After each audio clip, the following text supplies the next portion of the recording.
It's kind of like deja vu. President-elect Trump is going to be inaugurated for the second time this Monday. GBH's arts and culture reporter James Bennett II is here for a little vibe check around all the pomp and circumstance. Hey, James. What's up? So this isn't the first time we've been around the block. But the last time.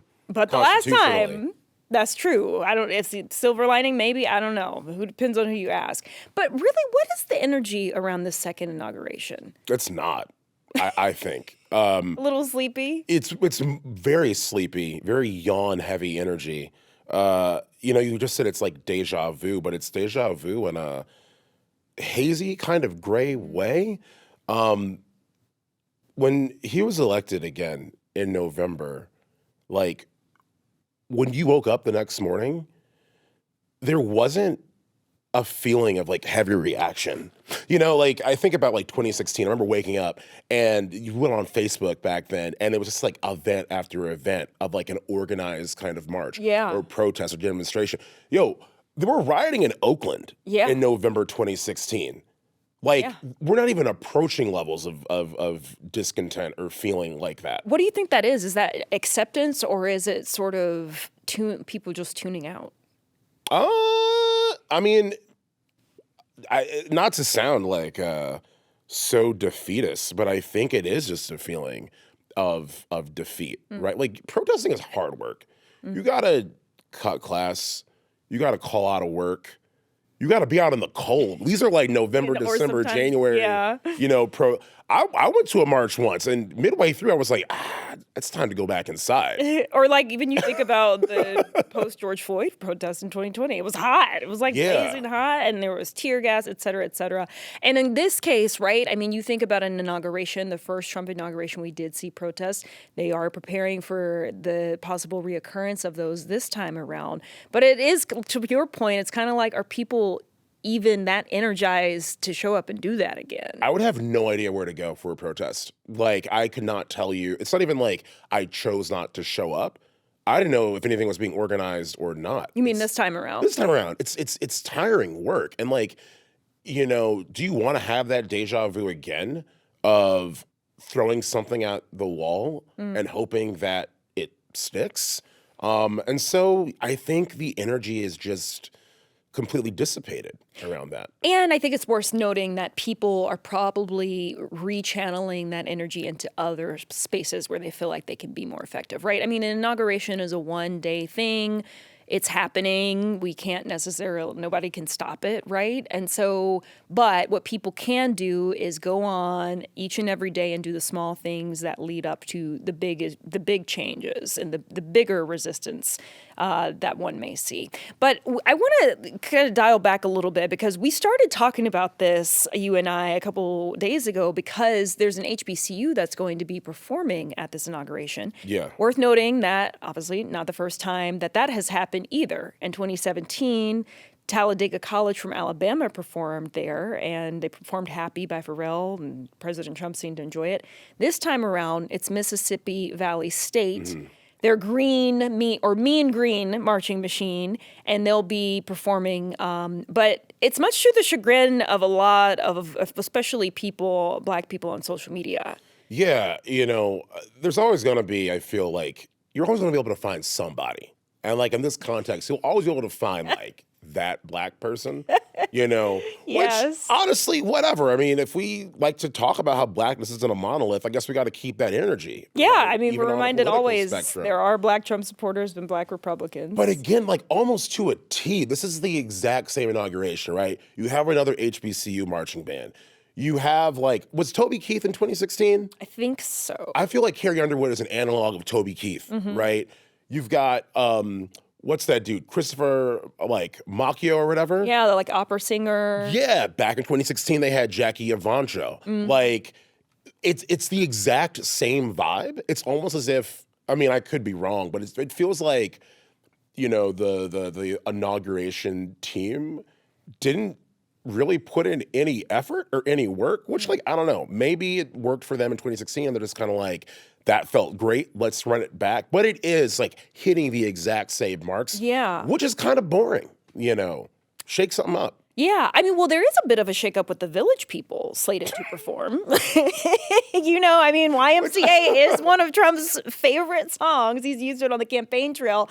And for a while, there was a lot of pushback on that. Village People even issued a cease and desist letter in 2023 against him using that at his rallies. But then the only original remaining member, Victor Willis, came out and said, well, this is a song that he seems to really genuinely love. So, we are going to let him run with it. And we're also looking at this as a time when our nation has been so divided and needs to be brought together. And we're going to use this anthem, YMCA, to do that. Yeah. Which I don't know. I mean, it's like, I feel like we're kind of in this era where people are not standing 10 toes down anymore. No. Also worth noting that, like, this Trump president, like, Trump is aggressively, like, almost comically, like, straight. It's what it's true. What do you mean? Like, he has this obsession with, like, the projection of masculinity. Yeah. And kind of like the classic American, like, manly. Yeah. And this is reinforced too, because like Mark Zuckerberg recently went on Joe Rogan and was like talking about the need for more masculine energy in companies. And he's going to be at the inauguration. With Jeff Bezos and one of them other ones, Elon Musk, on like a special one of them pedestal. ones. Like, and it's just like, what? But, it's worth saying every time YMCA gets brought up, when you're a kid, the room was like, oh, it's a gay song. And it's not untrue. Like, do you know what the YMCA is referencing in the YMCA? I have my theories, but I want you to explain because I may be wrong. If I remember correctly, it's a reference to a YMCA in the Village in New York.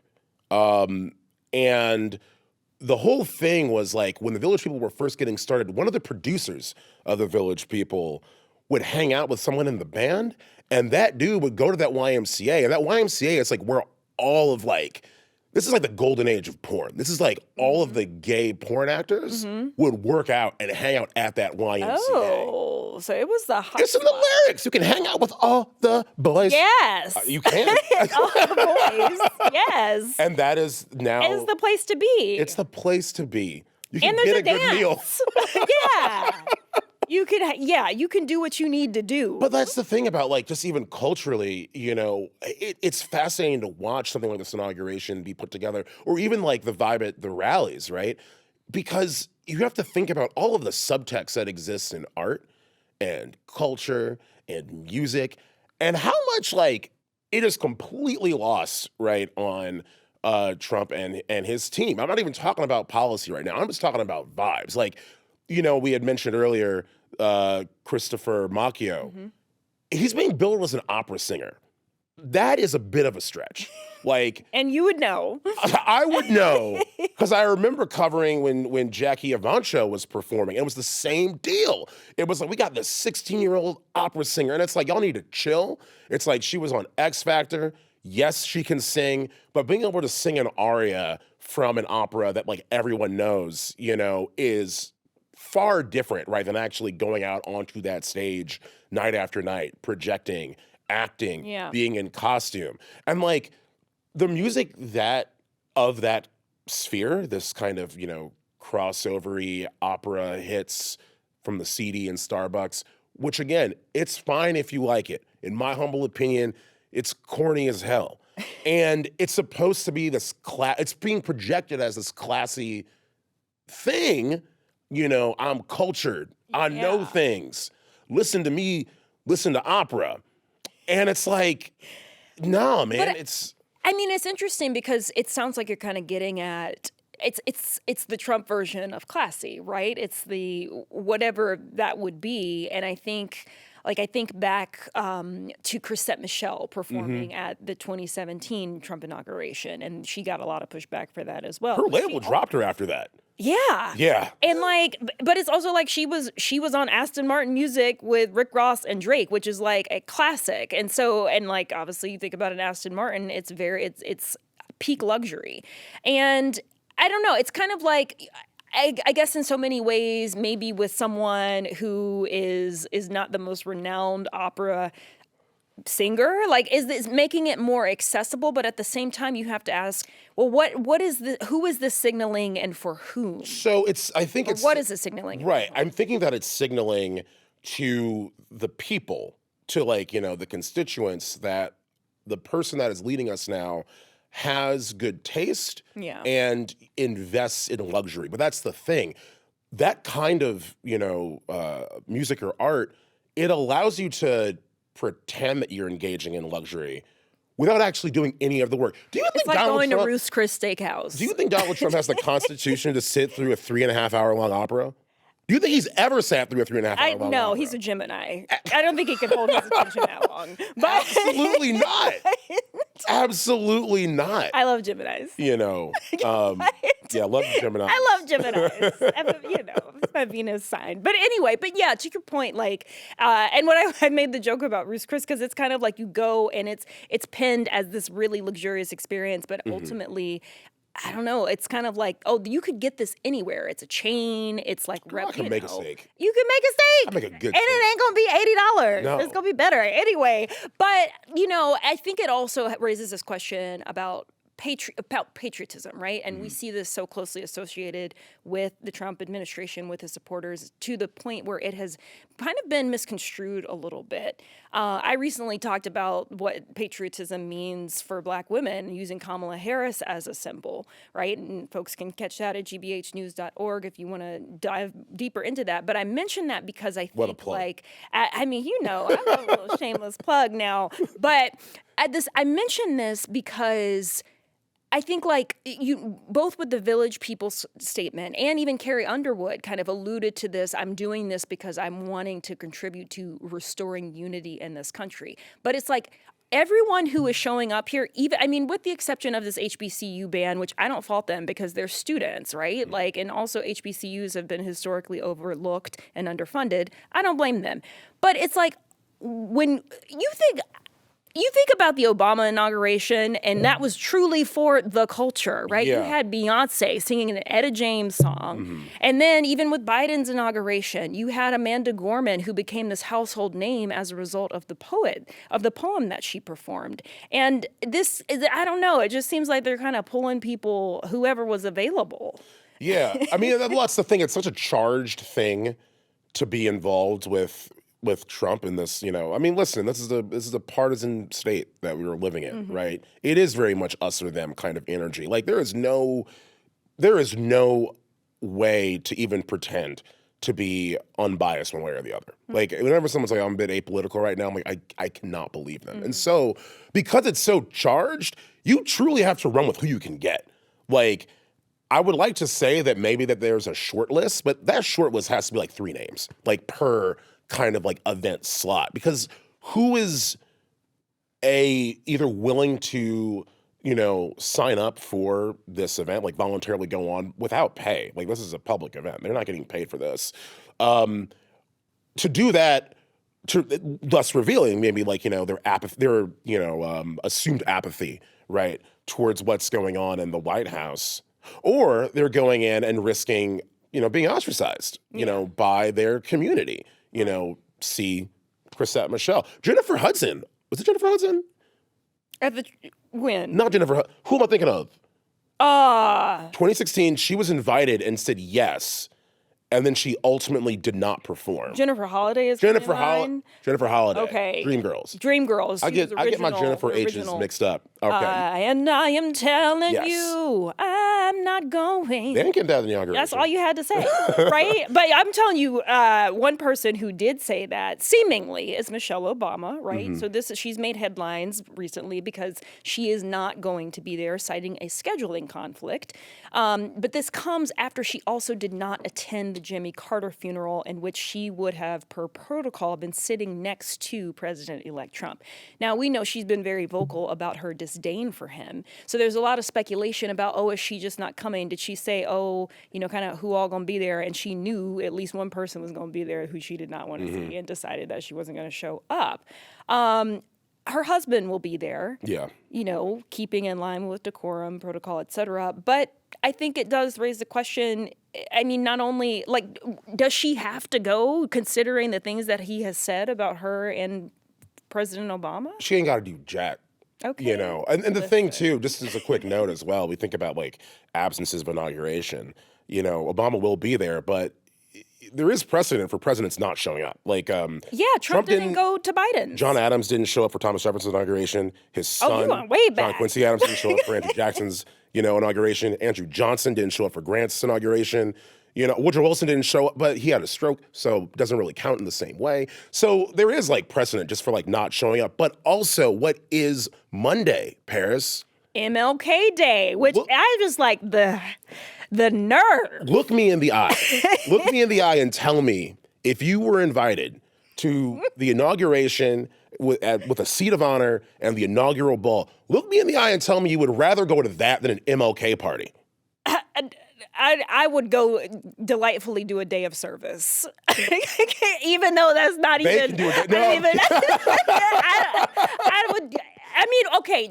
It depends on whose inauguration it is. Well, depending on like what that person might look like, it might be a joint kind of. It might be, what right? I mean? Because we remember with wasn't it Obama's second Obama inauguration too, fell on MLK Day. Now that was a vibe. That's the party that I would be at. Yes, I would definitely do that on MLK Day. there is no way I'm going to voluntarily stand outside in the cold when I could be. And like honestly, I do believe that MLK Day, at least for Black folks, should be embraced as a day of fellowship. Yes. I do believe in acts of service, being in the community, doing right and doing good, but that should be all the time, not just on MLK Day. 100%. Also, white people should be doing that more. Yes, that's because for them to do if, on MLK Day. if Black people choose to rest on MLK Day, they should. That's rightfully so. So I am sure Michelle Obama has already made plans with her friends on something to do on Monday, Scheduling January conflict. 20th. Yeah, She might be on the vineyard. listen, rich Black history on the vineyard.